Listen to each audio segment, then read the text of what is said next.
Terima kasih Anda masih menyaksikan Kompas Siang, Saudara. Banjir bandang yang merusak ratusan rumah di 6 kecamatan Luwu Utara, Sulawesi Selatan diduga disebabkan pembalakan liar. Walhi mencatat ada 3 perusahaan sawit yang melakukan pembukaan lahan hingga puluhan ribu hektar di lokasi banjir. Banjir bandang akibat meluapnya 3 sungai di Luwu Utara, yakni Sungai Rongkong, Sungai Meli, dan Sungai Masamba. Selain karena curah hujan, ada dugaan akibat pembalakan liar. Meski demikian, dari hasil pemeriksaan, polisi belum menemukan adanya dugaan pembalakan liar hutan yang menyebabkan banjir bandang di Luwu Utara. Namun, polisi akan menindak tegas oknum yang memang terbukti melakukan pembalakan liar di Luwu Utara. Kalau memang ada pembalakan liar, jelas kami akan melaksanakan tindakan tegas. Tentu itu melalui tahapan-tahapan mulai dari penyelidikan, setelah itu kepada penyidikan. Tapi yang informasi sekarang adalah bahwasanya itu memang ada longsoran di atas, ya, di bagian hulu. Jadi untuk sementara kami belum temukan adanya indikasi bahwasanya itu pembalakan liar. Tapi kami tetap melakukan penyelidikan. Sebelumnya, Organisasi Lingkungan Hidup Wahana Lingkungan Hidup Indonesia atau WALHI menilai banjir bandang yang terjadi di Luwu Utara salah satunya disebabkan oleh alih fungsi hutan menjadi perkebunan kelapa sawit dan tambang. WALHI melihat banyak material kayu yang ditebang hingga ke akarnya terseret banjir. WALHI mencatat ada 3 perusahaan sawit yang melakukan pembukaan lahan hingga puluhan ribu hektar di lokasi banjir saat ini. Bencana banjir bandang yang terjadi di Luwu Utara itu merupakan bencana ekologis, bencana yang terjadi akibat kerusakan lingkungan yang disebabkan oleh pembukaan lahan yang skala besar beberapa bulan terakhir ini di Kabupaten Luwu Utara. Untuk sementara kami menemukan ada 3 konsesi di pegunungan, terutama di Kabupaten Luwu Utara, terkhusus di wilayah yang saat ini mengalami banjir itu atau mengalami banjir bandang. 3 perusahaan tersebut diantaranya ketiga-tiganya merupakan perkebunan sawit, dan satu lagi ada memang 4 ada pertambangan.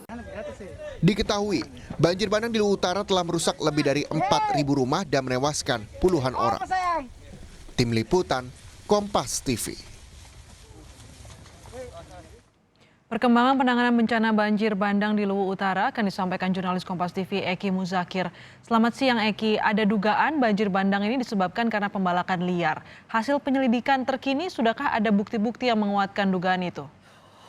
Ya, berdasarkan informasi yang kami terima, pihak kepolisian daerah Sulawesi Selatan hingga saat ini masih mencoba mencari bukti dugaan adanya pembalakan liar di sekitar Kabupaten Luwu Utara yang menjadi penyebab banjir bandang di Kabupaten Luwu Utara. Ada 6 kecamatan yang terdampak dan memang sejauh ini sejumlah penggiat lingkungan termasuk WALHI juga sudah menyuarakan kemungkinan adanya perambahan hutan yang menyebabkan banjir bandang yang menerjang Kabupaten Luwu Utara. Memang jika kita berada di Kabupaten Luwu Utara dan memantau secara langsung kondisinya, memang akan menemukan sejumlah kayu gelondongan yang bersebaran di sejumlah lokasi, tidak hanya di Kecamatan Bebunta atau di Desa Rada yang merupakan lokasi terparah, juga di Kecamatan Masamba yang merupakan ibu kota provinsi atau ibu kota Kabupaten Luwu Utara. Kami menemukan begitu banyak kayu gelondongan yang bersebaran yang terbawa oleh air bandang yang terjadi pada Senin pekan lalu, Astrid. Polisi masih menyelidiki bukti-bukti yang menguatkan dugaan tersebut. Namun hingga kini ini korban ini masih mengungsi dan juga banyak juga ada puluhan orang meninggal dunia. Seperti apa kondisi para korban mengungsi hingga kini? Ya, data dari pemerintah Kabupaten Luwu Utara menyebutkan bahwa ada sekitar 4.000-an warga yang mengungsi dari 15.000 yang terdampak banjir bandang pada pekan lalu. Mereka tersebar di 20 titik atau 23 titik posko pengungsian yang tersebar di sejumlah lokasi termasuk di Kecamatan Masamba dan juga di Kecamatan Sabang. Sementara ada 76 titik lainnya yang juga tersebar di 2 daerah ini. Nah, kondisi para pengungsi memang sejauh ini cukup baik karena bantuan telah disalurkan dengan baik oleh sejumlah kalangan termasuk relawan dan juga berbagai instansi pemerintah maupun swasta yang juga menyalurkan berbagai sumbangan ke daerah pengungsian.